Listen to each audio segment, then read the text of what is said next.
This is a review of a game rated 18 due to strong language and violent bloody deaths at the hands of zombies. Viewer discretion is advised.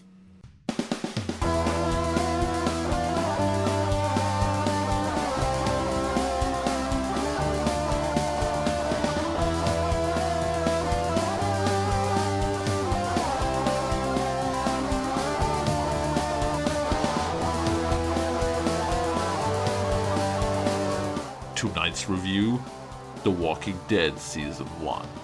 The dead have started to walk, and humanity is now desperately fighting for survival. Lee is a convict who stumbled across a little girl named Clementine, and after realizing she is alone, the two of them travel together to find her parents and a way to escape this twisted new world. You and I, we're a team, you know? And a team needs a plan.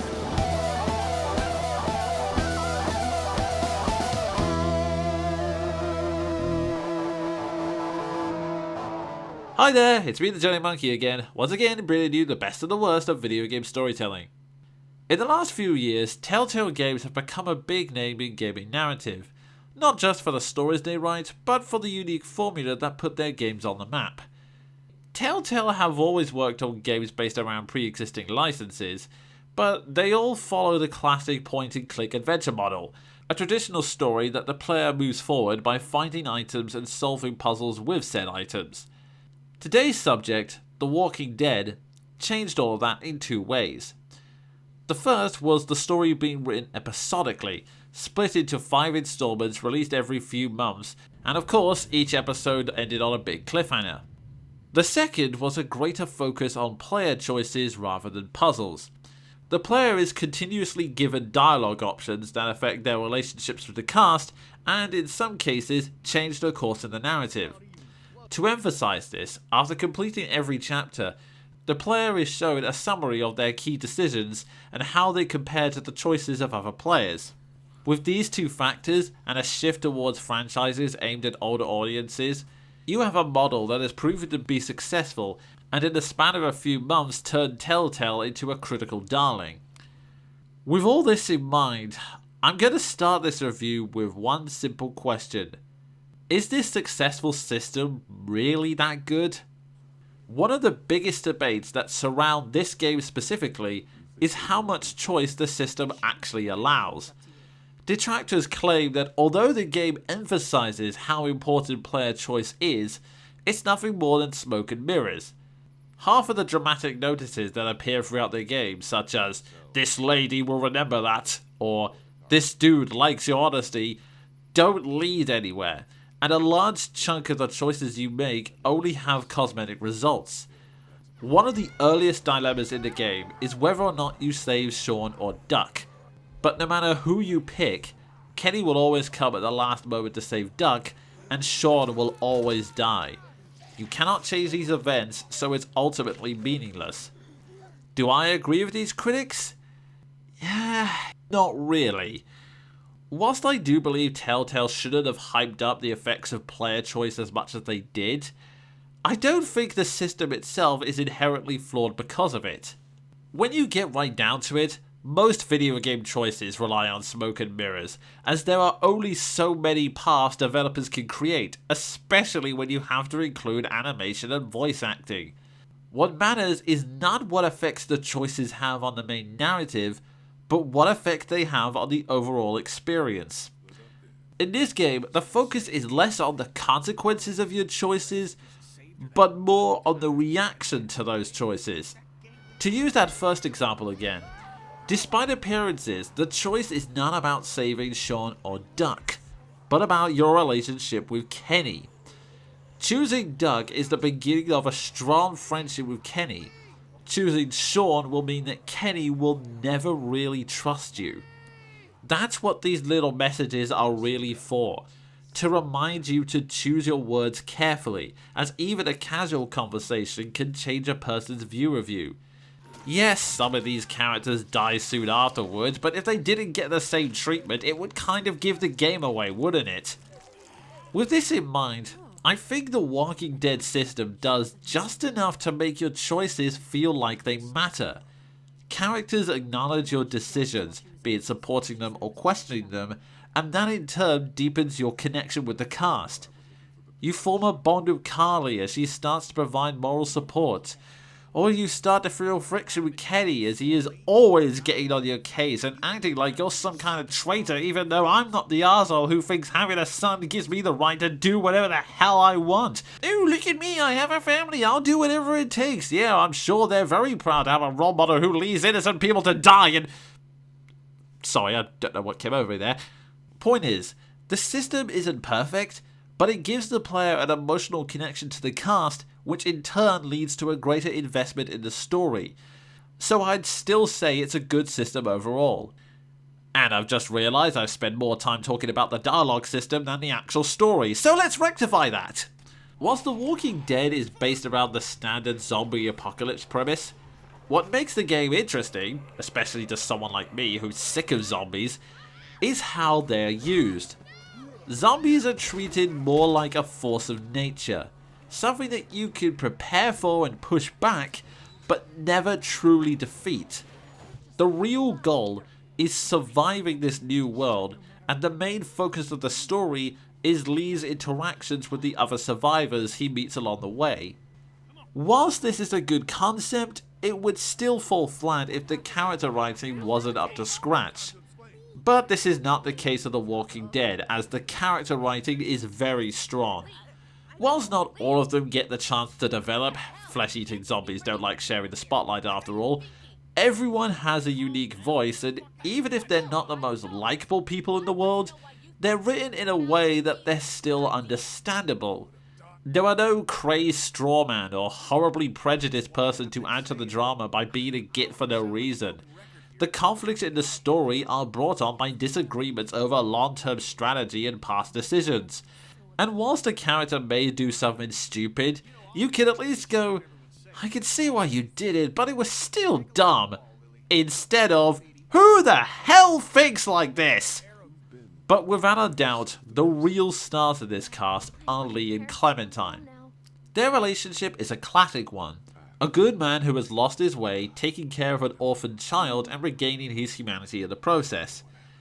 It's a foundation that's built many great stories, but it's especially effective here given the premise and the medium. Lee himself is at a crossroads. He's a good man at heart, but he can also lose control of his passions. After all, the first time we meet him, he's on his way to prison for a murder charge. This allows Lee to have his own character, whilst also meeting the needs of the player, who are in effect deciding the direction Lee's character takes. Idealistic hero, violent git, or somewhere in between. All options are available to the player, and all are in character for Lee. However, in a survival scenario like this one, it's very easy for the cynical half of one's mind to take over and say things like, I did what I needed to do, to justify horrible self-serving acts. This is where Clementine comes in. Clem gives the player a moral compass whose innocence reminds us that survival isn't the only thing that matters. While she mustn't be shielded from the horrible things that are happening, in fact, Chuck rightfully points out that she'll die if you don't teach her how to survive, her presence helps Lee and the player to steer themselves away from the wrong path. Plus, the interactions between her and Lee are some of the few moments of joy and hope you get in this increasingly grim situation. We have to talk about your hair. It's not safe. That's not nice. What? Are you saying it smells? No. 'Cause it does. Kinda. It also helps that Clementine is one of the few examples of a child character written well, simply because the writers managed to find the correct balance of all the elements. Clem is weak, but not helpless. She is capable without being ridiculous. She is cute, but never becomes nauseating. She is smart, but still operates on the logic of an 8-year-old. Yeah, but don't lick it. It's gross. Did you lick it? I don't know. These two are the heart and soul of this narrative, and without wishing to spoil too much, the ending where Lee has to pass on his skills to Clementine before leaving did bring a tear or two to my eyes. But whilst I praise the game for its cast and character writing, I still have some gripes with the overall narrative. 2 minor, 1 major. The first, and I'm aware that this is more of a nitpick, is how strange it is that several episodes make a big deal about how scarce resources are, to the point where you have to ration food and medicine, yet it's not until episode 5, when it's plot convenient, that everyone suddenly remembers that guns don't carry infinite bullets. Second, whilst 99% of the cast are well written, you do get the odd characters that, well... Hello there, my name's Jack, and whilst I'm a little bit miffed that most of my introduction happened off screen, I hope as we run into this rather scary looking forest that I'll be able to discuss my childhood, my dreams of the future, and also my rather clever plan to get rid of those awful zombies once... Oh god, they have my legs!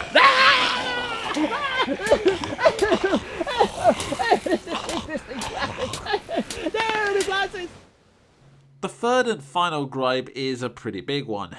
Like I said, the zombies are treated more like a force of nature, and the main conflict is the clash of personalities within the group. But each episode had different writers, and not all of them had faith in this conflict, so they introduced some antagonists, who end up being the weakest part of the story. Big spoilers ahead! Episode 2 introduces us to some seemingly kind dairy farmers. However, the episode foreshadows that they are harboring a terrible secret, which turns out to be cannibalism. Growing up in rural Georgia, you're taught not to waste. It's how I was raised and how I raised my boys. Now, you got monsters roaming around that do nothing but eat people. And for what? To continue to rot till they eat some more. We think we can put that meat to better use. Oh yeah, just ignore the fact that human meat isn't really that nutritious and they'd be more useful as farmhands, especially when one of them is a vet, and why am I thinking so hard about this? Cannibal farmers! Who in their right mind thought this was a good idea? Episode 4 introduces the Social Darwinist Society of Crawford, who got lots of foreshadowing and build-up early on, but then it's revealed that they were apparently so incompetent they were killed by zombies before our heroes ever got to see them. And then there's this guy. Oh boy. Okay, the cliffhanger in episode 3 reveals that someone has been talking to Clementine on her walkie-talkie and trying to lure her away from Lee. This leads to the climax of episode 4, where the man kidnaps her, and then in chapter 5, Lee finally gets to confront him.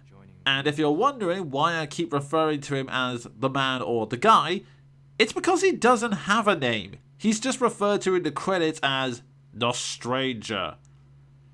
Way to flex your creative muscles, guys. But there's more to this guy than a lazy name. He's based on another classic video game device, a character who directly confronts the player over the choices they've made. Why does he want to do this? In episode 2, the group raided supplies from what they thought was an abandoned car, but as it turns out, they were his supplies and now he wants revenge. He also wants to abduct Clementine via kidnapping because he feels that Lee is a monster who doesn't deserve her. After I found Clementine on my radio, I wasn't even mad at you. I was coming for the others, for revenge. But the more I heard about the things you did and the danger she was in, our plan changed. Even if I was nice and ignored how contrived it was that this man just happened to know who raided his car and how he was able to stay within walkie-talkie range without the group noticing, it still falls flat due to one extra detail that undermines his entire character. He's crazy! He carries around the head of his dead wife in a bag! I know you should focus on the message and not the messenger, but frankly, I'm not inclined to listen to the ramblings of an insane man who carries around body parts, and I'm certainly not trusting him to look after an 8-year-old. It baffles me to think that the same writers who put so much effort into fleshing out the main cast and making them feel realistic didn't put the same effort into their antagonists, especially after all of the build-up to the Stranger's reveal. If the final scene between Clem and Lee hadn't been as good as it was, this half-assed villain would have ended the game on a pretty low note. And that wouldn't be the shame, because villains aside, this story is really good. Whether you're a fan of zombies or not, Telltale's The Walking Dead is a narrative I can recommend without a second thought. The quality of the character writing and the emotional journey the game takes you on more than outweighs whatever weaknesses you may find.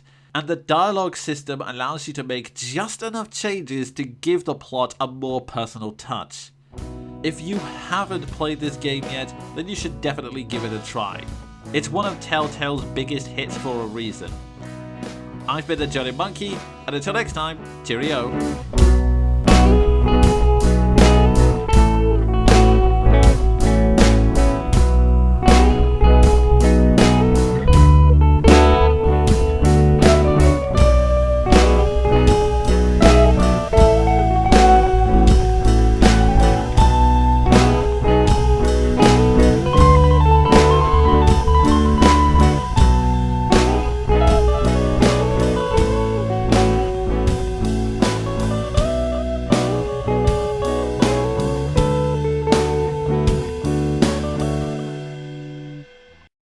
Oh God, they have my legs! Ah! Ah! Oh God!